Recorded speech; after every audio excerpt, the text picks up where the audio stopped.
Hey, what is up, everybody? This is Stephen Breach coming to you with the Monday Night Raw 5-point preview for November 7th, 2016. This is the Kevin Owens Show coming to you live on tape from Glasgow, Scotland. Tomorrow is going to be one of those shows that, honestly, I'm going to know the results of before I even go to lunch at work.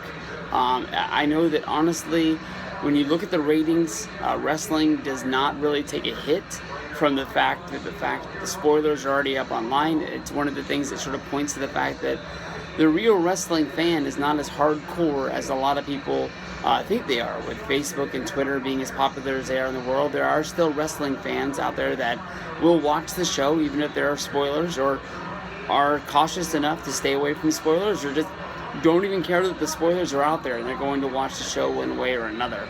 Last week's Monday Night Raw went off the air with the big tease of the reunion of the Shield. This only being Seth Rollins and Roman Reigns, sort of finding that they have common enemies in Chris Jericho and Kevin Owens, and can they put their past behind them of battling each other. Of course, it was Roman Reigns who took the chair shot from Seth Rollins a couple of years ago when Seth Rollins decided that it was time that he was going to join up with Triple H, be the leader of the Authority, and be the golden child to go on and win the Money in the Bank, and then of course be the thorn in Roman Reigns' side of being the WWE champion, the first member of the Shield in order to pull that off. I'm guessing that tomorrow's main event is going to be Kevin Owens versus Chris Jericho against Roman Reigns and Seth Rollins. I don't know why you are not full-on announcing the fact that that is the match, that you have, a day, or at least they could have done it last week and promoted it, of the reunion of the Shield. We've seen the reunion of the Shield pay off last summer, I believe it was, when they had to have Seth Rollins, Dean Ambrose, and Roman Reigns, even though they did not get along, all team up together in a 3-on-3 match. And then they actually had to twist Rollins' arm, saying that he was going to be stripped of the championship if he did not compete with his former allies. And they made him go out there and they popped the rating because of how popular the Shield once was, and wanted to see how they would sort of react. Both of these guys, Roman Reigns and Seth Rollins, are baby faces. They kept them away from each other far enough. I think it's time you really cashed in on this Shield reunion, and I'm guessing that once the match actually goes down in Glasgow and the spoiler gets out, that WWE will tweet out the fact that these guys are teaming together. But that seems to be, in my mind, the match that they would go with. From here, they're teasing the big deal for Monday Night Raw is going to be putting the final pieces together of the Survivor Series teams of the Raw versus SmackDown. Last week we had Braun Strowman win a Battle Royal in order to be there. So now they have 4 members of the Monday Night Raw team, of course, being Kevin Owens, Roman Reigns, Chris Jericho, and Braun Strowman. Rumors have led us to believe that the last member is going to be Sami Zayn, sort of giving him that big push. I don't know, with last week having a Battle Royal, how you find a way to do it, but my guess is always going with everybody's favorite, the Fatal 4-Way, and having him, pull out a win there. They're going to be going up against AJ Styles, Dean Ambrose, Bray Wyatt, Randy Orton, and Baron Corbin. In my mind, as a wrestling fan, seeing of all the past bragging rights shows, bet the money on SmackDown to win. They're going to try and give them the nudge in order to say that they are the A brand and not the B brand, like it has been branded in everybody's mind for years and years and years. We also have to find out who's going to be joining New Day on the Monday Night Raw tag team thing. Of course, you've got Guns and Gallows, you've got Cesaro and Sheamus, you've got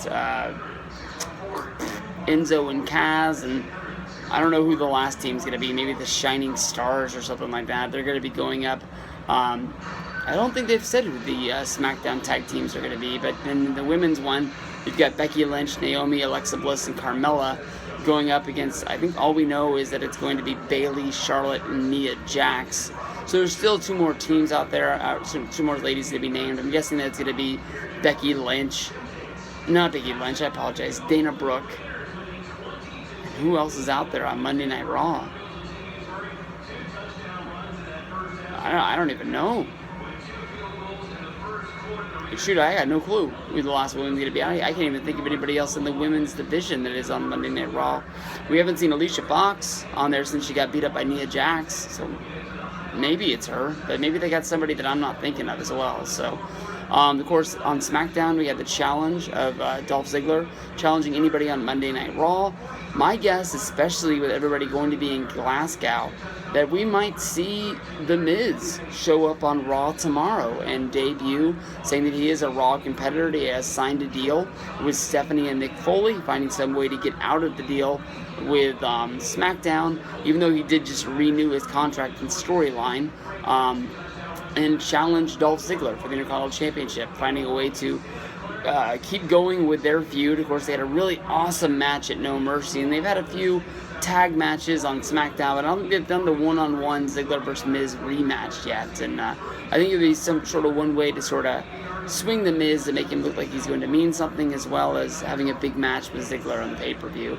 We'll polish this up by basically saying, the Brian Kendrick, TJ Perkins cruiserweight storyline, which is just basically Kendrick basically cheated, and he faked an injury at Hell in the Cell to beat Perkins.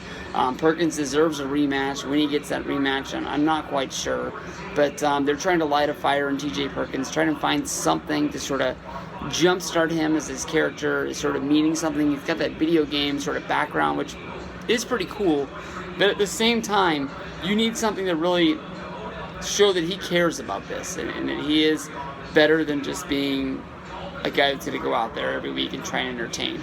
Having this sort of background of Perkins being helped out by Brian Kendrick, that was something to sort of add to it. Now they need just a little bit more to add to it a little bit more. So we'll see. I fully expect Perkins to win the championship back. You've also got a lot of other guys out there. You've got Rich Swann, you've got Cedric Alexander, you've got Tony Nese and Drew Gulak, all finding a way to get involved in this cruiserweight feud. So we'll see what they do, and we'll say peace out. Enjoy Monday Night Raw. Hope you guys stay away from the spoilers. I probably won't be able to. So see you guys what happens tomorrow.